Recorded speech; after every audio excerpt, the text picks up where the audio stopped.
Pharisees and some of the scribes who had come from Jerusalem gathered around Jesus, they noticed that some of his disciples were eating with defiled hands, that is, without washing them. For the Pharisees and all the Jews do not eat unless they thoroughly wash their hands, thus observing the tradition of the elders. And they do not eat anything from the market unless they wash it. And there are also many other traditions that they observe, the washing of cups, pots, and bronze kettles.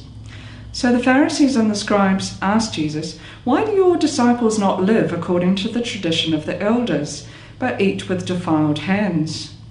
He said to them, "Isaiah prophesied rightly about you hypocrites, as it is written, 'This people honours me with their lips, but their hearts are far from me.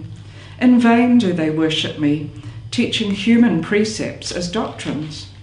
You abandon the commandment of God and hold to human tradition." Then he called the crowd again and said to them, "Listen to me, all of you, and understand.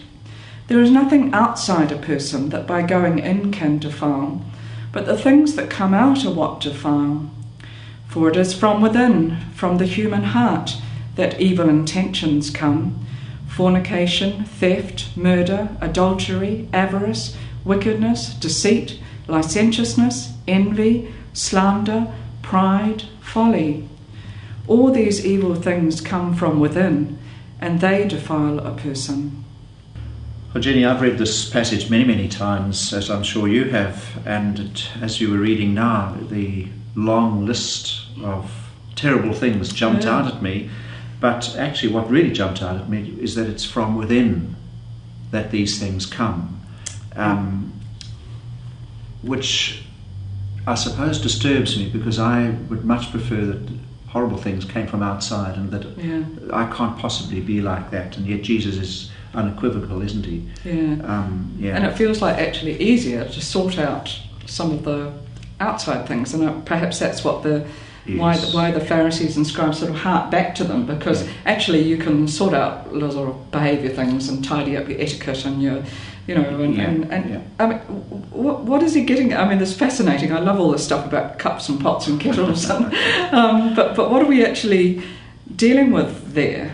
I mean, I was thinking about, don't eat anything from the market, and I'm about just to head off to India, and it seems actually like jolly good advice. Well, I think that's exactly probably that is where it came from. Yeah. So much of these traditions come from sound, practical, healthy living. Yeah. And then, as so often happens, we take these things and we institutionalize them, we ritualize them, we almost we make of them religion, which loses the focus on what the religious stuff is actually all about, and it can become quite dead. I mean, it loses its life giving. I mean, something that was meant to be for life actually becomes something that you can use to sort of include or exclude or. Yes, I have this sort of vision of the scribes and the Pharisees hovering around the edge of Jesus, eagle eyes, just waiting for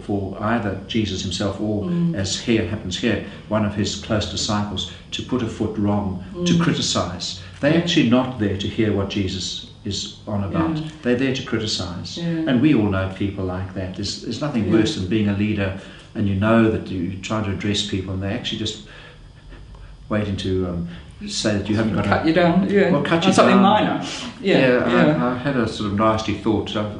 There's somebody who will be quite happy to correct the written work that I put out, and actually totally misses the message because they're so busy looking for the apostrophe in the wrong place or whatever. It's a bit like that. Yeah, it is, I suppose, and yet it sort of hits you because you can sort of see how at the same time they could have been quite fascinated by this sort of new freedom but that can be threatening, can't it? That really and then you can still miss that challenge of actually, how do we relate to our neighbour, this real heart stuff, which is actually a lot deeper, and it's not just the surface. But it comes, Isaiah, Jesus quotes Isaiah, the people honours me with their lips.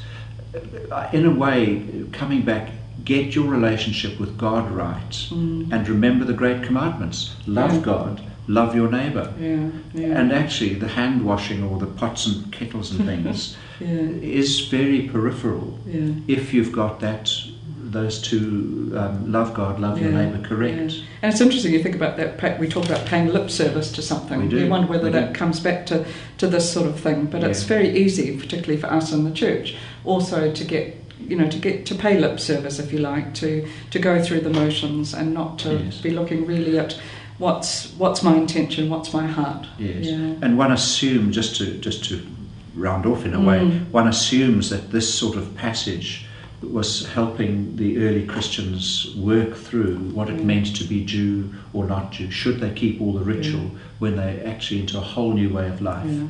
A lot of that picked up in Acts, perhaps around about chapter 15 thereabouts. So, keep focused on God, love God, love your neighbour.